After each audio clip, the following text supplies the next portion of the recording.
देखो बाबू, आप लोगों को साइंस का ये पेपर हम साइंस का पेपर आप लोगों का लेकर आए हैं। और ये पेपर जो है ना, आप लोगों को बिल्कुल ऐसे ही बोर्ड में देखने को मिलेगा। ठीक है ना। ये जो विज्ञान का पेपर है, ये ऐसे ही क्वेश्चन आप लोगों को देखने को मिलेगा। कहाँ पर? पेपर में। कहाँ पर? पेपर में। यानी जो बोर्ड की एग्जाम देने जाओगे, एकदम सेम टू सेम ऐसे ही देखने को मिलेगा। यानी क्लास 10th का है। किसका है? क्लास 10th का है। ये कोड विद्यालय का आपका रहेगा, यानी पेपर कोड, विद्यालय का नहीं, सॉरी मिस्टेक हो गया। और ये नंबर दिया रहेगा आपका, ये देख लो, ये पेपर नंबर। उसके बाद यहाँ पर अपना रोल नंबर डालना है। क्या डालना है? रोल नंबर डालना है। यहाँ पर अपना नाम लिखना है। ठीक है ना।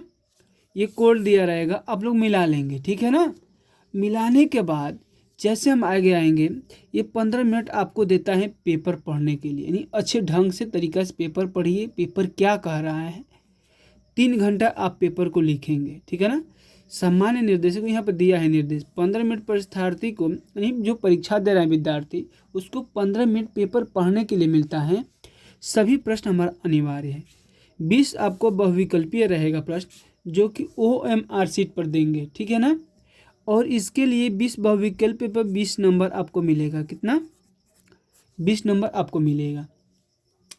उसके बाद OMR पर पत्र पर देंगे, उसमें हम बॉल पेन का ही प्रयोग करेंगे। यानी ब्लैक हो चाहे ब्लू हो, गोला करेंगे। व्हाइटनर का प्रयोग हम नहीं करेंगे, नहीं व्हाइटनर और नहीं पेंसिल का प्रयोग करेंगे। ठीक है ना। उसके बाद देखो, उसके बाद हमारा वर्णनात्मक प्रश्न आएगा, जिसमें बहुविकल्पीय, ये तो हो गया। उसके बाद जो वर्णनात्मक आएगा, जो लिखने वाला है, वो आपको 50 नंबर का रहेगा। कितने नंबर का? 50 नंबर का रहेगा। इसी के साथ मैं बहुविकल्पीय प्रश्न शुरू करने से पहले मैं एक शेर बोलता हूँ, ध्यान से सुनना। लहरों से डरकर नौका पार नहीं होता, लहरों से डरकर नौका पार नहीं होता, कोशिश करने वालों की कभी हार नहीं होता, कोशिश करने वालों की कभी हार नहीं होता। देखो बोला कि निम्नलिखित में से कौन से कथन सही है? निकट दृष्टि वाला व्यक्ति दूर वस्तु को स्पष्ट देख सकता है। नहीं बाबू, ये निकट दृष्टि जिसको होता है ना, नज़दीक वस्तु के ही देख पाता है, यानी नज़दीक वस्तु के। जिसकी दूर दृष्टि दोष है, वो दूर को देखेगा, नज़दीक को नहीं देखेगा। जिसको निकट दृष्टि दोष है, नज़दीक को देखेगा और दूर को नहीं देखेगा। इसी के साथ हमारा सी नंबर क्या है? सी। ये निकट दृष्टि दोष वाला व्यक्ति पास की वस्तु को स्पष्ट देखता है और दूर की वस्तु को नहीं देख पाता है। ठीक है ना। इसी के साथ दूसरा हमारा प्रश्न क्या कह रहा है?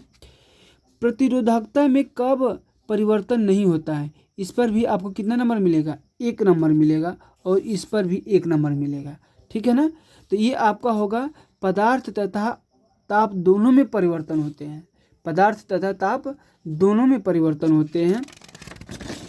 उसके बाद देखिए यहाँ पर आ गया, ये और मज़ेदार क्वेश्चन है। देखो क्या दिया है, एकदम फिगर के साथ और एकदम डायग्राम के साथ मैं आप लोग का पेपर इतना मेहनत से बनाया हूँ। ठीक है ना। कोई प्रकाश किरण नीचे दर्शाए गए चित्र के अनुसार माध्यम ए तथा बी में प्रवेश करता है। माध्यम ए का सापेक्ष बी का अपवर्तनांक पूछा है, तो 1 से अधिक होगा। क्या होगा? 1 से अधिक होगा। अगला क्वेश्चन क्या है हमारा, देखते हैं। ऊंचे भवन के शीर्ष पर लगे खतरे के संकेत लाल वर्ण के होते हैं से देखा जा सकता है, क्योंकि अन्य वर्ण की अपेक्षा लाल वर्ण की प्रकाश क्या होती है? धुएं तथा कोहरे में द्वारा न्यूनतम प्रकीर्णन होता है। ठीक है ना। अब देखेंगे ये 5वां क्वेश्चन क्या कह रहा है। ठीक है ना। 5वां क्वेश्चन, इस पर भी 1 नंबर मिल जाएगा आप लोगों को। 5वां नंबर में भी करेंगे तो 1 नंबर मिलेगा। किसी अवतल दर्पण पर आपतित सूर्य की किरणें दर्पण के सामने 15 सेंटीमीटर दूरी पर हो अभिसारित होती है। इस दर्पण के सामने किसी बिंब को कहाँ रखे, इसका समान आकार बताना है। तो ये आपको होगा 30 सेंटीमीटर की दूरी पर। कितने? 30 सेंटीमीटर की दूरी पर। ठीक है ना। अब देखेंगे हम, ये देखो एकदम आ गया आप लोगों का पेपर। देखो ये कितना अच्छा से बनाया हूँ, एकदम न्यूमेरिकल डाल कर। ठीक है ना। किसी विद्युत बल्ब का अनुमातक मान जो वोल्टेज दिया है 100 और 200 दिया है, 110 प्रचलित करते हैं, तब इसके द्वारा उपयुक्त शक्ति कितनी होगी? यानी P बताना है। क्या बताना है? तो P प्रोपोर्शनल V² होता है। तो P2 बराबर P1 × V2/V1। P2 बराबर P1 हमारा कितना दिए हैं बाबू 100, कितना दिया है 100, और 110 वाट और 220 वोल्टेज दिया है, यही ना दिया है। वाट तो हमारा 100 है और 110 वोल्टेज, यानी V2 हमारा कितना है 110 और V1 कितना है 220। तो V2 बटा V1 हम किए थे 110 बटा 220, ये 0 से 0 कट गया, 11 दूना का 22 हो गया। अब यहाँ पर 100 गुणे 1 बटा में 2, और 2 का पावर 2 होगा तो 4 हो जाएगा, होगा ना। तो जब इससे हम कटाएंगे तो 25 बार में कट जाएगा, कितने बार में 25 बार में। तो P2 का मान कितना आ जाएगा 25 आ जाएगा। आप मारेंगे डी फॉर देवसेना पर, ठीक है ना। अब देखो ये डायग्राम देखो और मज़ेदार है डायग्राम ये आपका। यदि चित्र की व्यवस्था में प्लग से कुंजी निकाल परिपथ को खोलकर 36 तल से ABCD चुंबकीय क्षेत्र रेखाएं खींचे तो रेखाएं क्या होगा, ठीक है ना। इस पर भी आपको एक ही नंबर मिलेगा, लेकिन देखो इसको हम डायग्राम देने में हमको कितना टाइम लगा होगा ये तो आप लोग सोच ही सकते हो, ठीक है ना। तो क्या सोच सकते हो देखो उसके बाद, ठीक है ना। देखो इसका होगा आपका संकेंद्रित वृत्त हो, क्या होगा संकेंद्रित वृत्त होगा। अब देखो ये 8 नंबर क्वेश्चन क्या कह रहा है। 8 नंबर कह रहा है निम्नलिखित में से कौन से ऊष्माशोषी प्रक्रम है। तो निम्नलिखित में से कौन ऊष्माशोषी है, तो जल का वाष्पीकरण, किसका जल का वाष्पीकरण। अब हम आ जाएंगे यहाँ पर देखो 9 नंबर पर। 9 नंबर क्वेश्चन क्या कहा है, 9 नंबर क्वेश्चन में है देखो इसमें हो जाएगा 1 और 2 यानी दोनों होगा तो डी नंबर में मारेंगे, किस में मारेंगे डी नंबर में 18 का, ठीक है ना। ध्यान से देख लेना 9 नंबर कह रहा है यानी इसे कॉलम से कॉलम को मिलाना है। तो देखो संतरा में क्या पाया जाता है भाई, तो संतरा में आपका सिट्रिक एसिड पाया जाता है, क्या पाया जाता है साइट्रिक एसिड। इमली में टार्टरिक एसिड पाया जाता है, क्या पाया जाता है टार्टरिक एसिड पाया जाता है। सिरका में आपका बाबू एसिटिक अम्ल पाया जाता है और टमाटर में ऑक्जेलिक अम्ल पाया जाता है। तो आप लोग समझ में आया होगा। इसके अनुसार हम कौन सा विकल्प मारेंगे, ए नंबर मारेंगे। कौन सा मारेंगे, ए नंबर मारेंगे। 10 नंबर कह रहा है कि अभिकथन सोडियम हाइड्रोजन कार्बोनेट एंटासिड का एक संगठन है, ऐसे करके क्वेश्चन बनाएगा। इसमें हमारा तर्क दिया रहेगा और उसके अनुसार हमको विकल्प में से चयन करना है। ये अभिकथन और तर्क दोनों सही हैं, तर्क अभिकथन का सही स्पष्टीकरण करता है। तो ये आपका इसका आंसर हो जाएगा बी नंबर। इस पर भी आपको 1 नंबर मिल जाएंगे, ठीक है ना। इसी के साथ हम अब आते हैं 10वें क्वेश्चन पर। 9वां क्वेश्चन था ना, नहीं 10वां क्वेश्चन था। 11वें क्वेश्चन पर हम आते हैं। 11वां क्वेश्चन क्या बोला है, तो 11वां क्वेश्चन है, ध्यान से देखना तभी समझ में आएगा, नहीं तो फिर हवा में उड़ जाएगा। बोला है कि 3 तत्व एक्स वाई जेड के इलेक्ट्रॉनिक विन्यास करना है। ये जो दिया गया है इसका इलेक्ट्रॉनिक विन्यास करना है। तो इलेक्ट्रॉनिक विन्यास करेंगे हम तो वाई अधातु तथा जेड एक अधातु निकलेगा, ठीक है ना। अब देखो इस पर भी 1 नंबर मिलेगा। 12 नंबर कह रहे हैं कि CH3CH2OH जो ये दिया गया है, इस अभिक्रिया में क्षारीय KMnO4 किस रूप कार्य करता है, तो ऑक्सीकारक का रूप कार्य करता है। किसका, ऑक्सीकारक का रूप कार्य करता है। 13 नंबर ब्यूटेनोइक अम्ल का सही संरचना क्या होगा, तो आप लोग की अच्छा से दिखाई दे रहा होगा। तो ब्यूटेनोइक अम्ल का क्या होगा, ये हो जाएगा H सिंगल बॉन्ड H, ऐसे करके बनाएंगे। H दिखाई नहीं दे रहा, यहाँ पर बना रहा हूँ। H सिंगल बॉन्ड, ये जो C है कार्बन के 3 गो हाइड्रोजन हो जाएंगे, फिर कार्बन पे फिर 2 हाइड्रोजन। देखो कितना अच्छा से बना रहे हैं। ऐसे ही आप लोग पेपर में बनाएंगे तो बिल्कुल आपको नंबर 1 भी नहीं कटेगा, ठीक है ना। ये हो गया आपका, ठीक है। अब आ जाएंगे हम 13 नंबर क्वेश्चन पे। 13 नंबर क्वेश्चन हो गया। 14 नंबर क्वेश्चन पाएंगे। 14 नंबर क्वेश्चन क्या बोला, यदि लार में लार एमाइलेज की कमी हो तब मुख्य गुहा में कौन सी घटना प्रगति। तीसरा खंड यानी बायो है, क्या है बायो है। तो ये आपका हो जाएगा बी नंबर, स्टार्च का शर्करा में विघटित होना। 15 नंबर कह रहे हैं कुछ जीव अवायवीय श्वसन करते हैं, इस पर भी 1 नंबर है, 1 नंबर दर्शा रहा है। यहाँ पर देखेंगे हम तो इसको आसानी से पढ़ कर करेंगे तो इसका आंसर ये हो जाएगा, यानी दोनों कथन गलत है, इसमें कोई भी कथन क्या है सही नहीं है, ठीक है ना। आ जाएंगे 16 नंबर पे। अब 16 नंबर तो और मज़ेदार है। देखो इसको भी मिलाना है। तो नियंत्रण एवं समन्वय किस पर मिल जाएगा, बी नंबर पर। किस पे, बी नंबर पर। ऐच्छिक क्रिया किस पे मिलेगी, अ पे मिलेगी। मस्तिष्क के यानी पश्च मस्तिष्क में स्थित भाग अनुपस्थित होते हैं, किसमें, शरीर के। एड्रिनल हार्मोन किसमें पाया जाता है, अधिवृक्क ग्रंथि में। तो इसका ऐसे करके हम जब आंसर देंगे तो इस रूप में आएगा, ठीक है ना। तो इस तरह हम इसका क्या करेंगे, हम आंसर देंगे तो इसमें बी नंबर में आएगा। किस में आएगा, बी नंबर में आएगा। 17 नंबर क्या बोला है, निम्नलिखित चित्र में ए अंडाशय के किस भाग को दर्शाता है। तो बीजांड को दर्शाता है। किसको दर्शाता है, बीजांड को दर्शाता है। यदि मटर के गोल, ध्यान से देखो नहीं दिखाई दे रहा, यदि मटर के गोल तथा हरे रंग के बीज वाले पौधे RRY और झुर्रीदार तथा पीले रंग के बीज वाले पौधे के में संकरण कराया जाए तो F1 के बीज कैसे होंगे, तो गोल और क्या होंगे, पीले होंगे। गोल और क्या होंगे, पीले होंगे। ऐसे ही हम 19 नंबर क्वेश्चन पर आएंगे। 19 नंबर क्वेश्चन हमारा बोला है, देखो ये भी एकदम चित्र से बनाया गया है। देखो कितना हम मेहनत किए हैं आप लोगों के पेपर बनाने के लिए, और आप लोग एक थोड़ा सा मेहनत नहीं कर सकते हैं आप लोग पढ़ने के लिए घर पे, ये तो गलत बात है ना बाबू। तो देखो पहली बात ये ध्यान में रख लेना कि टीचर जो होता है आपको गाइडलाइन ही देता है, ठीक है ना। तो गाइडलाइन देगा, आपको पढ़ने का तरीका समझाएगा, पढ़ा कैसे जाता है घर पे उसके लिए प्रेरित करेगा, ठीक है ना। देखो निम्नलिखित चित्र में से किससे कौन संबंधित है, तो अमीबा में पोषण, क्या है, अमीबा में पोषण इसका हो जाएगा 20 नंबर क्वेश्चन। यानी बहुविकल्पी का लास्ट क्वेश्चन हमारे क्या है, ऊर्जा प्रवाह होता है एक दिशिकी में, किसके, एक दिशिक में, ठीक है ना। अब देखो क्या है यहाँ पर, ये तो और मज़ेदार है।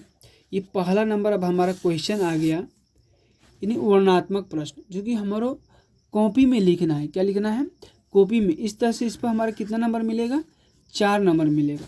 अब देखो ये क्वेश्चन क्या करें, यानी अनंत पर, यानी जो बिंब दिया है, बिंब की स्थिति क्या है, अनंत पर है। तो प्रतिबिंब की स्थिति कहाँ पर होगी, फोकस यानी F2 पर होगी। तो इसमें हमारा प्रतिबिंब का साइज क्या होगा, तो अत्यधिक छोटा होगा। क्या होगा, अत्यधिक छोटा होगा। और वास्तविक तथा क्या होगा, उल्टा होगा। अगर 2F1 पर होता है तो इसका साइज समान साइज का होगा और वास्तविक तथा उल्टा बनेगा। अब ध्यान देना भाई, F तथा 2F1 के बीच फोकस F पर बनता है, तो 2F2 तथा अनंत के बीच में क्या होता है, इसकी स्थिति होती है। ये तो दिया रहेगा, वास्तविक तथा उल्टा बनेगा प्रतिबिंब की आकृति। फोकस तथा प्रकाशिक केंद्र Q के बीच की दूरी क्या होगी, अनंत पर होगा, अत्यधिक बड़ा होगा, आभासी तथा सीधा होगा। तो उम्मीद है कि ये क्वेश्चन आप लोगों को अच्छे से समझ में आ रहा होगा। जब आ ही रहा है आप लोग धड़ाधड़ करिए। अब देखिए ये 2 नंबर क्वेश्चन क्या बोला है, तो दूसरा नंबर क्वेश्चन है, वर्षा के पश्चात आकाश में इंद्रधनुष, क्या है, इंद्रधनुष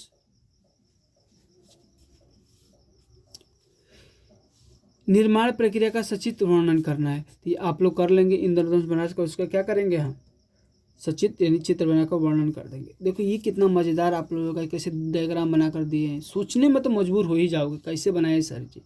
निम्नलिखित चित्र को देखकर दिए गए प्रश्नों को उत्तर, अगर छोड़ते हो ना तो वास्तविक कहते हैं कि आप लोग ज़िंदगी में पछताओगे कि सर ने क्या शब्द बोला था और कैसे पेपर बनाया था, हम उनका छोड़ दिए। एकदम पछताओगे तो पछताओगे ही, ये ध्यान में रख लेना।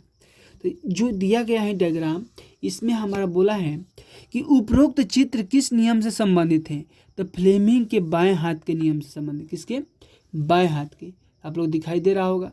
अब बोला है कि हस्त की तर्जनी अंगुली जो है किसको दर्शाती है, तो चुंबकीय क्षेत्र की दिशा को दर्शाती है। किसको, ये जो तर्जनी है आपकी चुंबकीय क्षेत्र की दिशा को दर्शाती है।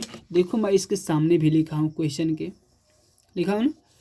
मध्यमा क्या दर्शाती है, जो मध्यमा है ये वाली, ये किसको दर्शाती है, ये वाली जो है, तो ये हमारी विद्युत धारा की दिशा को दर्शाती है, ठीक है ना। अब देखो इस नियम के अनुसार अंगूठा किसको दर्शित करता है, तो बल या गति की दिशा को दर्शित करता है। अब 4 नंबर हमारा मजेदार का है, इस पर अगर कर देते हो तो इस पर भी हमारा 4 नंबर मिलता है, ठीक है ना। कितना नंबर मिलेगा, 4 नंबर। और 4 नंबर जो क्वेश्चन है अगर इसको करते हो, देखो इसमें तो कई क्वेश्चन बांटा हुआ है, इसमें 3 नंबर मिलेगा पहला में। बी करते हो तो इसमें भी 3 नंबर मिलेगा। और इन दोनों को छोड़कर अगर ये करते हो, इन तीनों का आंसर देते हो, इस तीनों का अथवा में दिया है यहाँ पर, इसमें आपको 6 नंबर मिलता है। कितना नंबर? 6 मिलता है। ये जो अथवा दिया, यानी इसको करो नहीं तो इसको करना है, ठीक है ना। तो भू संपर्क तार का क्या कार्य है? भू ऐसे लिखेंगे, भू संपर्क तार का कार्य सुरक्षा प्रदान करना है। क्या है? सुरक्षा प्रदान करना है, ठीक है ना। अब देखो क्या दे रहा है, उपखंड दूसरा में ऐसे क्वेश्चन देगा, आपको इसका और सूत वगैरह भार बताना है। इस पर आपको 4 नंबर मिलेगा। तो आप लोग स्क्रीनशॉट मारिए। अगर इस PDF को पाना चाहते हैं तो इस पर व्हाट्सएप करिए। अगर इस पर आप व्हाट्सएप करते हैं तो आपको PDF ही भेज दिया जाएगा और आप आसानी से क्या कर सकते हैं, इस PDF को पढ़ सकते हैं। प्रिंट आउट निकाल करके सामने रखिए, तो उसके बाद आप क्या करेंगे, समझ पाएंगे। नहीं तो हवा में उड़ जाएगा ये प्रश्न, क्योंकि बहुत मेहनत से बनाया हुआ है, ठीक है ना। तो मेहनत लगाकर पढ़ना भी पड़ेगा बाबू। निम्नलिखित का कारण लिखना है, इनका क्या क्या कारण है। इस पर भी आपको 4 नंबर दर्शाया गया है। इन्हें चारों करेंगे तो 1-1 नंबर मिलेगा। 7वां नंबर पर हमारा टिप्पणी देना है। विद्युत अपघटी परिष्करण, व्यंजक चूर्ण, आयनिक यौगिक गुणधर्म। अगर इसको करते हो तो आपको 6 नंबर मिलता है। अगर इसको छोड़ करके इनका आंसर दे देते हो, अथवा में दिया है, तो इस पर भी आपको क्या मिलेगा, 6 नंबर मिलेगा। इन दोनों में से कोई एक को करना है, देख लो, ठीक है ना। ध्यान से आप लोग नोट कर लो। वीडियो को पुश पर कर करके आप लोग देखेंगे। 8 नंबर हमारा क्वेश्चन करते हो तो इस पर भी क्या मिलता है, 4 नंबर, यानी उपखंड यह हमारा तीसरा है, यानी बायोलॉजी से है, ठीक है ना। तो इसको भी ध्यान से पढ़ते जाएंगे। देखो पूरा हम वीडियो लेकर चलते हैं अंत तक। इसको भी स्क्रीनशॉट मार लो, देखो एकदम अच्छा से दिखाई दे रहा होगा। अब हम आएंगे 9वां नंबर, ठीक है ना। देखो 9 नंबर, देखो बाबू इसमें भी हम डायग्राम कितना अच्छा से बनाए हैं ना। आप लोग बोल रहे हैं ना कि सोचने पर मजबूर कर देंगे आप लोगों को। निम्नलिखित में से जो ABC बिंदुओं के संबंधित भागों का नामांकन चित्र करना है, ठीक है ना। देखो कितना अच्छा सा चित्र बनाए, और करते हो तो इस पर भी आपको 4 नंबर मिलता है, ठीक है ना। अगर ये चीज़ आपको नहीं आ रहा है, 10वां नंबर अगर कर देते हो तो इस पर आपको 2 नंबर मिलेगा। क्या मिलेगा, 2 नंबर मिलेगा। ख नंबर करते हो इस पर भी 2 नंबर मिलेगा, ठीक है ना। अब देखो 2 नंबर इस पे, 2 नंबर इस पे, 4 नंबर। और 11 नंबर जो क्वेश्चन है ये अकेले 6 नंबर का है। क्या है, 6 नंबर, यानी मानव पाचन तंत्र का स्वच्छता। ये तो 100% है कि आप लोग लिखित ले लोगे, 2026 में छपने वाला क्वेश्चन है, एकदम छपेगा तो छपेगा, ठीक है ना। अगर इसको छोड़ करके आप इसको करते हो तो इस पर भी 6 नंबर मिलेगा। इसको मिलाना है, क्या बोला है, कॉलम A को सुमेलित कर देना। अगर सुमेलित कर देते हो तो फिर भी आपको 6 नंबर को मिलने की तैयारी है। ये इसी का ये भी भाग है, अगर इसमें मिला देते हो तो, ठीक है ना। तो इस तरह से आपको टोटल 11 क्वेश्चन देखने को मिलेंगे पेपर में। साइंस के 11 क्वेश्चन पर लास्ट हो जाएगा। इस तरह से आपको 70 में 70 नंबर हो जाएंगे। लेकिन अगर मेरे PDF को पढ़ लेते हो बाबू तो 70 में तो 68 नंबर पाना अनिवार्य है, बिल्कुल मिलेगा, ठीक है ना। इसी के साथ मैं वीडियो समाप्त करता हूँ। जय हिंद, जय भारत।